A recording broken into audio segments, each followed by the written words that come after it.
పరీక్షలు దగ్గరకొచ్చేస్తున్నాయి. పిల్లలంతా మిగిలిపోయిన పోర్షన్‌ని పూర్తి చేసే పనిలో పడిపోయారు. ఒక్కోసారి ఎంత శ్రద్ధగా చదివినా ఒక్కో కాన్సెప్ట్ ఓ పట్టాన అర్థం కాదు, గుర్తుండదు. అవునా కాదా? అలాంటప్పుడే అబ్బా! ఈ లెసన్ సిలబస్‌లో లేకపోతే ఎంత బావుండు అనిపిస్తుంది. అదే ఆ లెసన్ ఇంపార్టెంట్‌దైతే ఇక చెప్పే పనే లేదు. ఏడుపొక్కటే తక్కువ. మన వరదరాజులది కూడా ఇదే పరిస్థితి. చాలామంది పిల్లలకి మహా అయితే టెక్స్ట్ బుక్ మొత్తం మీద ఒకటో రెండో లెసన్స్ అర్థం కావు. కానీ వరదరాజులది విచిత్రమైన పరిస్థితి. ఎంత శ్రద్ధగా చదివినా, విన్నా వాడికి ఒక్కటంటే ఒక్క పాఠం కూడా అర్థం కాదు, గుర్తుండదు. పాఠాల సంగతి తర్వాత అసలు వాడికి 5 ఏళ్ల నుండి చదువుతున్నా ఇంకా అ, ఆ, ఇలు కూడా రాలేదు. నీకు చదువు చెప్పడం మా వల్ల కాదురా నాయనా అని టీచర్లు కూడా చేతులెత్తేశారు. అయితే అదే వరదరాజులు తర్వాత వరదలా కవితలు చెప్పడం మొదలుపెట్టాడు. వేళ్ల మీద లెక్కలు కట్టాడు. మంచినీళ్లు తాగినంత తేలిగ్గా గ్రంథాలన్నీ చదివి అవతలేసేశాడు. మొత్తానికి ఏకసంధాగ్రాహిలా, అంటే ఏదైనా ఒకసారి విన్నా, చదివినా ఎప్పటికీ మర్చిపోలేనంత జ్ఞానిగా మారిపోయాడు. అసలు ఆ వరదరాజులెవరు? ఆ కథేంటో విందామా? నమస్తే, నేను Jyotirmayi. Welcome to moms magical kitchen. అనగనగా విద్యారణ్యం అనే అరణ్యంలో విద్యాసాగరుడు అనే గురువుగారు ఉండేవారు. ఆయన చాలా మేధావి, ఎంతో మంచివాడు కూడా. నేర్చుకున్న విద్య 10 మందికి ఉపయోగపడితేనే ఆ విద్యకు విలువుంటుందని నమ్మే వ్యక్తి. అందుకే విద్య నేర్చుకోవాలనే కోరికతో తన దగ్గరకొచ్చే వాళ్ళందరినీ తరతమ భేదాలు లేకుండా శిష్యులుగా చేర్చుకునేవాడు. వాళ్ళ దగ్గర నుండి ఎలాంటి ప్రతిఫలం, అంటే ఫీజు లాంటిదేమీ తీసుకోకుండా విద్యాబోధన చేసేవాడు.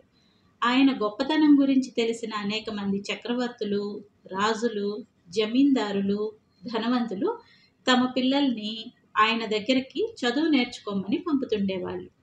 అయితే విద్యాసాగరుడు అందరినీ ఒకేలా చూసేవాడు. రాకుమారుల్ని నెత్తిన పెట్టుకునే సంస్కృతి ఆ ఆశ్రమంలో లేనే లేదు.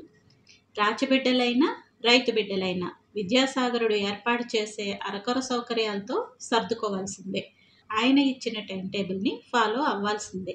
ఎవరైనా ఆశ్రమం రూల్స్ని అతిక్రమిస్తే వాళ్ళని వెంటనే బయటికి పంపించేసేవాడు. ఇక ఎవరొచ్చి బతిమాలినా అసలు వాళ్ళని మళ్ళీ ఆశ్రమంలోకి అడుగు పెట్టనిచ్చేవాడు కాదు. అందుకే ఆశ్రమంలో ఉండి చదువుకోవడానికి వచ్చిన విద్యార్థులంతా భయభక్తులతో మెలిగేవాళ్ళు. అయితే అందరికంటే ఎక్కువ భయభక్తులు ప్రదర్శించేవాడు మాత్రం వరద అనే 12 ఏళ్ల పిల్లాడు. వాడి పూర్తి పేరు వరదరాజులు. ఆశ్రమంలో ఉన్న వాళ్ళంతా అతన్ని వరద అని ముద్దుగా పిలిచేవాళ్ళు. వరదరాజులు ఆశ్రమంలోని పిల్లలందరికంటే సీనియర్, కానీ క్లాసుల్లో మాత్రం జూనియర్. వరదరాజులు చాలా మంచివాడు, బుద్ధిమంతుడు. గురువుగారు, గురుపత్ని సహా ఎవరు ఏ పని చెప్పినా బుద్ధిగా చేసేవాడు. క్రమశిక్షణ విషయంలో మా వరద తర్వాతే ఎవరైనా అని గురువుగారు కూడా అప్పుడప్పుడు మెచ్చుకుంటారు. అంతగా గురువుగారి అభిమానానికి పాత్రుడైన మన వరదకి ఒక్కటే లోపం. ఒక్క పాఠాలు తప్ప మిగతా విషయాలన్నీ వాడికి బాగానే గుర్తుంటాయి. నిజానికి వరదరాజులు వాళ్ళ నాన్న ఓ చిన్నకారు రైతు. ఆయన కుటుంబంలో ఎవ్వరూ చదువుకోలేదు. అందుకే ఆయన తన కొడుకుని బాగా చదివించాలనుకున్నాడు. ఇంటి దగ్గరైతే గారాబం వల్ల చదువు సరిగా సాగదని ఆయన నమ్మకం. అదే నిజం కూడా. పైగా చదివితే గిదివితే నా కొడుకు విద్యాసాగరుడి దగ్గరే చదవాలన్నది ఆయన కోరిక. అందుకే ఇంట్లో వాళ్ళకి ఇష్టం లేకపోయినా కొడుకుని దూరంగా పంపించడం తనకి కష్టంగానే ఉన్నా సర్ది చెప్పుకున్నాడు. ఓ మంచి ముహూర్తాన పిల్లాన్ని తీసుకొని ఆశ్రమానికి వచ్చాడు. మా వాణ్ణి పండితుణ్ణి చేశాకే పంపించండి గురువుగారు అని విద్యాసాగరుణ్ణి వేడుకున్నాడు. వెంట తీసుకొచ్చిన 4 పాడి ఆవుల్ని గురువుగారికి దానమిచ్చి మరీ వెళ్ళాడు. గురువుగారికి కూడా వరదను చూస్తే చాలా ముచ్చటేసింది. అప్పటికి వాడికి 4 ఏళ్ళు అంతే. పాలుగారే పసుబుగ్గలు, రింగురింగుల జుట్టుతో బొద్దుగా, ముద్దుగా ఉండేవాడు. తన అమ్మా నాన్నలతో ఎలా ఉండేవాడో విద్యాసాగరుడు అతని భార్యతో కూడా అంతే కలివిడిగా ఉండేవాడు. వాళ్ళు కూడా అతన్ని వాళ్ళ కొడుకులాగానే ఆదరించేవాళ్ళు. అలా వరద కొద్ది రోజుల్లోనే ఆశ్రమంలోని వాళ్ళందరికీ ఆప్తుడైపోయాడు. కాకపోతే ఒక్కటే లోటు. ఎవరి అలవాట్లు ఏంటో, ఎవరికి ఎప్పుడు ఏమేం సమకూర్చాలో చక్కగా గుర్తుంచుకునే వరదకి చదువు మాత్రం వంటబట్టలేదు. ఒక్కటంటే ఒక్క పాఠం కూడా వాడికి గుర్తులేదు, గుర్తుండదు. అంతెందుకు, అక్షరాభ్యాసం రోజు రాసిన అక్షరాల్ని 5 ఏళ్ళు నిండినా వాడింకా దిద్దుతూనే ఉన్నాడంటే వాడినేమనాలి? అలాగని వాడు ముద్దబ్బాయా? కానే కాదు. వాడికన్నీ గుర్తుంటాయి, ఒక్క పాఠాలు తప్ప. వరదని జాగ్రత్తగా గమనిస్తున్న విద్యాసాగరుడు ఓసారి భార్యని అడిగాడు. వీడికన్నీ బాగానే గుర్తుంటాయి, ఒక్క పాఠాలు తప్ప, ఎందుకంటావు అని. ఆవిడ చాలా తేలిగ్గా, పోన్లేండి చిన్నతనం, ఇప్పుడే అన్నీ నేర్చేసుకుని వాడేం గ్రంథాలు రాయాలా, భగవద్గీత చదవాలా అనేసింది. విద్యాసాగరుడు కూడా అదే అనుకున్నాడు. ఇంకా 4 ఏళ్లేగా, మెల్లగా దారిలోకి వస్తాడులే అని. కానీ వరదకి 5 ఏళ్ళు నిండాయి. 6వ ఏడు గడిచిపోయింది. 7, 8, 9, 10 ఇలా ఏళ్ళు నిండుతూనే ఉన్నాయి. వాడికన్నా వెనక చేరిన వాళ్ళంతా వరదను దాటేసి పై తరగతులకి వెళ్ళిపోయారు. కానీ వీడు మాత్రం ఎక్కడున్నవాడు అక్కడే ఉండిపోయాడు. మరోవైపు గురువుగారేమో వరద కేసుని చాలా ఛాలెంజింగ్గా తీసుకున్నారు. వాడికి పూర్తి వర్ణమాల అంటే ఆల నుండి బండిరా వరకు పూర్తిగా మర్చిపోకుండా రాయడం, అప్పచెప్పడం వచ్చేంత వరకు నిద్రపోకూడదు అనుకున్నాడు. అలా వరద ఎడ్యుకేషనల్ ప్రాజెక్ట్ స్టార్ట్ అయ్యింది. విద్యాసాగరుడు తన అనుభవాన్నంతా జోడించి వరద కోసమే స్పెషల్గా కొన్ని కొత్త కొత్త టెక్నిక్స్ని కనిపెట్టాడు. అవన్నీ మిగతా పిల్లలకి నేర్పిస్తే ఎంత ముద్దబ్బాయి అయినా సరే 2 రోజుల్లో ఎంత పెద్ద పుస్తకాన్నైనా చూడకుండా అప్పచెప్పేస్తున్నాడు. కానీ వరదలో ఏదన్నా మార్పు వస్తేనా? కానీ వాడిని అలా చూసే కొద్దీ గురువు గారిలో పట్టుదల మరింత పెరిగిపోయింది. ఎన్నో కొత్త కొత్త టెక్నిక్స్ని ఆయన కనిపెట్టేస్తున్నాడు. అవన్నీ ఒక్క వరద మీద తప్ప మిగతా పిల్లలందరి మీద బ్రహ్మాండంగా పనిచేస్తున్నాయి. ఇలా ఇంకో ఏడాది గడిచిపోయింది. గురువుగారిలో ఉత్సాహం కాస్త నీరు కారిపోయింది. ఇక ఆయన వరద ఎడ్యుకేషనల్ ప్రాజెక్ట్ని క్లోజ్ చేయాలనుకున్నాడు. భార్యని సలహా అడిగాడు. ఆమె కూడా భర్త ప్రయత్నాలన్నీ గమనిస్తూనే ఉంది. వరదని చూస్తూనే ఉంది. ఆవిడికి బాధగానూ ఉంది, భయంగానూ ఉంది. వీడిలా ఎన్నేళ్లు చదివినా 1వ తరగతికి దాటలేడన్నది చాలా స్పష్టంగా తెలిసిపోతుంది. గురువుగారేమో తన బోధనాశక్తి మీదే దృష్టి నిలిపారు. కానీ గురుపత్ని 2 వైపులా ఆలోచించింది. అందుకే భర్తకి ఓ సలహా ఇచ్చింది. మీ ప్రయత్నాలన్నీ మీరు చేశారు కదా, వాడికి చదువు యోగం లేకపోతే మనం ఏం చేస్తాం? పిల్లాడిక 11 నుండి 12 ఏళ్ళు వస్తున్నాయి. ఇప్పటిదాకా వాడికి చదువు, ఆశ్రమం తప్ప ఇంకేమీ తెలీదు. ఇప్పటికన్నా వాడిని ఇంటికి పంపించేసేయండి. వాళ్ళ నాన్న దగ్గర వ్యవసాయం చేయడం నేర్చుకుంటాడు. అలా వాడి బ్రతుకు వాడు బ్రతకడం నేర్చుకుంటాడు. ఈ వయసు దాటితే శరీరం కాయ కష్టానికి అలవాటు పడలేదు. నన్నడిగితే ఇదే సరైన దారంటాను. గురువుగారిలా కాకుండా ఓ తండ్రిలా వాడి భవిష్యత్తు గురించి ఆలోచించండి, మీకే తెలుస్తుంది అంది. విద్యాసాగరుడు కూడా ఓ వారం రోజుల పాటు తెగ మదన పడిపోయాడు. 1, 2 దాదాపు 7, 8 ఏళ్ల బంధం. వాళ్ళ నాన్న కోరినట్టు ఆయన వరదని పండితుణ్ణి చేయలేకపోయాడు. అలాగని చూస్తూ చూస్తూ వాడి భవిష్యత్తుని నాశనం చేయలేడు. చివరికి కష్టమే అయినా ఓ నిర్ణయానికి వచ్చాడు. భార్యతో సంప్రదించాడు. ఓ రోజు వరదని తన కుటీరానికి పిలిపించాడు. పక్కనే కూర్చోబెట్టుకొని, నాయనా వరద, మీ నాన్న కోరినట్టు నేను నిన్ను పండితుణ్ణి చేయలేకపోయాను. నీకు ఏదో ఒకటి చెప్పి ఎప్పటికీ నిన్ను నా దగ్గరే అట్టిపెట్టుకోవచ్చు. కానీ నాకది ఇష్టం లేదు. కానీ నీకు చదువు రాలేదని నిన్ను నిందించను. అలాగని నా దగ్గరే అట్టిపెట్టుకొని నీ భవిష్యత్తునంతా ఆశ్రమానికే అంకితం చేయలేను. అందుకని రేపే నువ్వు మీ ఊరెళ్ళు. అక్కడ నీకు తోచిన పని, నీకు నచ్చిన పని ఏదైనా చేసి బ్రతుకు. కాకపోతే ఏ పని నేర్చుకున్నా త్రికరణ శుద్ధిగా నేర్చుకో. విజయోస్తు అని ఆశీర్వదించాడు. ఆ రోజు రాత్రి వరదకి అస్సలు నిద్ర పట్టలేదు. వాడికి వాళ్ళ అమ్మా నాన్నలు అస్సలు గుర్తే లేరు. ఈ అమ్మా నాన్నలేమో వాళ్ళ దగ్గరకే వెళ్ళమంటున్నారు. ఈ ఆశ్రమాన్ని, గురువుగారిని వదిలి వెళ్ళాలంటే వాడికి ప్రాణం వదిలిపోతున్నట్లే ఉంది. అందుకే రాత్రంతా నిశ్శబ్దంగా వెక్కి వెక్కి ఏడుస్తూనే ఉన్నాడు. అవతల గురువుగారిది అదే పరిస్థితి. ఆయనైతే పైకి గుమ్మరంగానే ఉన్నారు. కానీ గురుపత్ని మాత్రం సొంత కొడుకే వెళ్ళిపోతున్నాడన్నట్లు తల్లడిల్లిపోయింది. అలా ముగ్గురు రాత్రంతా నిద్రపోకుండా జాగారం చేశారు. మర్నాడు పొద్దున్నే వరద ఆశ్రమంలో ఉన్న బావి దగ్గరికి వెళ్ళి స్నానం చేసొచ్చాడు. గురువుగారి పాదాలకి నమస్కారం చేసి సెలవు తీసుకున్నాడు. గురుపత్ని దారిలో తినడానికని కాసిని అటుకులు, బెల్లం ఓ చిన్న గుడ్డలో మూట కట్టి ఇచ్చింది. వాటిని తీసుకొని వరద ఆశ్రమం వదిలి అడవి దారి పట్టాడు. వాడు దారెంట నడుస్తున్నాడన్న మాటే గాని గురువుగారే గుర్తొస్తున్నారు. వాడి కళ్ళ వెంట కన్నీళ్లు ధారలు కట్టి కారుతూనే ఉన్నాయి. అలా బాధపడుతూనే వాడు చాలా దూరం నడిచొచ్చేశాడు. సాయంత్రం అయ్యాక గాని వాడికి ఆకలి తెలియలేదు. అప్పట్లో ఏ ఊరు వెళ్ళాలన్నా నడుచుకుంటూనే వెళ్ళేవాళ్ళు. కాస్త డబ్బున్న వాళ్ళైతే ఎడ్ల బళ్ళు లాంటివి కట్టేవాళ్ళు. గుర్రబళ్ళు, మేనాలు లాంటివి ధనవంతుల దగ్గరే ఉండేవి. అందుకని ఎవరైనా ఏదైనా ఊరు వెళ్ళాలంటే వాళ్ళు వెళ్ళాల్సిన దూరాన్ని బట్టి, అంటే 1-2 రోజుల్లో వెళ్ళే దూరం అయితే పెరుగన్నం కానీ పులిహోర కానీ మూట కట్టుకొని వెళ్ళేవాళ్ళు. ఇంకా ఎక్కువ దూరం వెళ్ళాల్సి వస్తే పాడవకుండా ఉండటానికి అటుకులు, బెల్లం, ఎండు కొబ్బరి, వేయించిన శనగపప్పు లాంటివి పట్టుకెళ్ళేవాళ్ళు. అదే 2 వారాలు కానీ అంతకంటే ఎక్కువ కానీ ప్రయాణం చేయాల్సి వస్తే కొన్ని కుటుంబాలు కానీ కొంతమంది వ్యక్తులు కానీ జట్టులుగా కలిసి వెళ్ళేవాళ్ళు. అలా వెళ్ళేటప్పుడు ఎడ్ల బళ్ళు బాడుక్కి మాట్లాడుకొని తీసుకెళ్ళేవాళ్ళు.